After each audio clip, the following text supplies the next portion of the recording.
हे दोस्तों, एक और वीडियो में आपका स्वागत है। मेरी स्टूडेंट की बहन, एक महिला 60 साल की, को मई के आखिर में पता चला कि उसके 40 साल के पति ने न सिर्फ उसे धोखा दिया है, बल्कि वह किसी और के साथ नहीं, बल्कि अपने सबसे बड़े बेटे की पत्नी के साथ है। इंग्लिश भाषा में ऐसे कोई शब्द नहीं हैं जो इस स्थिति के दुख को ठीक से बता सकें। मेरा भतीजा जनवरी से जर्मनी में तैनात था और शुरू में उसे साल के आखिर तक घर नहीं आना था। लेकिन फिर उसके छोटे भाई और बहन सच में उसे ये बुरी खबर देने के लिए यूरोप गए। उसने जल्द ही इमरजेंसी छुट्टी के लिए रिक्वेस्ट किया और पिछले हफ्ते उसे छुट्टी मिल गई। गुरुवार दोपहर को 11 घंटे की फ्लाइट के बाद और कई दिनों से बहुत कम या बिल्कुल भी नींद न लेने के बाद जब उसे अपने पिता के बुरे कामों के बारे में पता चला, तो उसने हॉस्पिटल जाने की जिद की ताकि वह उस आदमी का सामना कर सके जिसे उसने पूरी जिंदगी अपना आइडल माना था, और अपनी बहन को, जो उसे बेस से लेने आई थी, भरोसा दिलाया कि वह खुद पर कंट्रोल रखेगा। लेकिन ऐसा कुछ नहीं हुआ, और इसमें उसे कौन दोष दे सकता है? मेरी भतीजी उसके साथ अंदर गई और ये समझने के बाद कि उनके पिता ऑपरेशन थिएटर में बिजी थे और कुछ घंटों तक फ्री नहीं होंगे, मेरा भतीजा बहुत गुस्सा हो गया।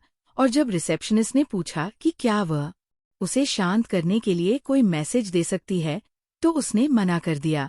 उसने अपने पिता को और भी गालियां दी और कहा, उससे पूछो कि वह ये सब किसके साथ कर रही है। तुम सब उससे प्यार करते हो, लेकिन मैं तुम्हें बताना चाहता हूँ कि वह एक बीमार कमीना है। उससे कहो कि मैंने कहा है कि वो खुद को कर ले। मेरी भतीजी बहुत परेशान हो गई और रोने लगी क्योंकि सबकी नजरें उन पर थीं और बहुत से लोग जानते थे कि वे कौन हैं। जैसे जैसे वो जोर से बोलने लगा, सिक्योरिटी को बुलाया गया और उन्हें तुरंत जाने के लिए कहा गया। मेरी भतीजी ने बाद में मुझे ये कहानी सुनाई और अपने भाई की बात मानने पर पछतावा हुआ, क्योंकि यह एक बहुत बुरा आइडिया था जो कभी नहीं होना चाहिए था। इतना कहना ही काफी है कि उस दिन हॉस्पिटल में मौजूद लगभग हर कोई जानता है कि अच्छे डॉक्टर का अफेयर चल रहा है। ये बस कुछ ही समय की बात है जब उसके अंदर और बाहर की गॉसिप करने वालों को आखिरकार पता चल जाएगा कि दूसरी औरत कौन है। मेरा भतीजा फिर अपनी माँ के पास घर चला गया और जब से उसका बेटा घर आया, मेरी बहन बहुत दुखी थी। शुरू में वह उसे उसके पिता और पत्नी के बीच के सारे टेक्स्ट मैसेज नहीं दिखाना चाहती थी, लेकिन उसने उन्हें पढ़ने की जिद की, जिससे उसके पास कोई चारा नहीं बचा। मेरे जीजाजी को जल्द ही उस दिन अस्पताल में हुए सारे हंगामे के बारे में पता चल गया और उन्होंने फोन करने का असाधारण कदम उठाया, लेकिन किसी ने जवाब नहीं दिया। असल में जब से उन्हें पता चला है उनके बच्चे उनसे बात नहीं कर रहे हैं, ये तो तय था कि उसकी मालकिन को भी जल्द ही पता चल गया होगा।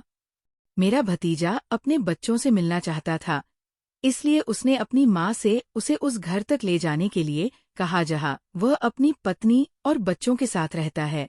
पता चला कि मेरे भतीजे को इस बात पर शक था कि उसकी बेटी, जो दोनों बच्चों में छोटी है, असल में उसकी है या नहीं। उस शाम उसकी पत्नी के साथ बहस झगड़े में बदल गई, जिसके बाद एक पड़ोसी ने पुलिस को बुला लिया। हमें बाद में पता चला कि मेरे भतीजे ने अपनी पत्नी से बार बार पूछा कि उनकी बेटी का बायोलॉजिकल पिता कौन है, और उसने आखिरकार मान लिया कि उसे नहीं पता। उसकी पत्नी ने माना कि वह 2016 के आखिर से उसके पिता से प्यार करती थी और उनके साथ सो रही थी। अपने बेटे को जन्म देने के कुछ महीने बाद बेटी का जन्म दिसंबर 2017 में हुआ था। मेरे भतीजे ने अभी तक अपने पिता का सामना नहीं किया है, लेकिन उसे वीकेंड पर तीनों बच्चों के नाम एक चिट्ठी मिली, जिसे उन्होंने पढ़ने से मना कर दिया।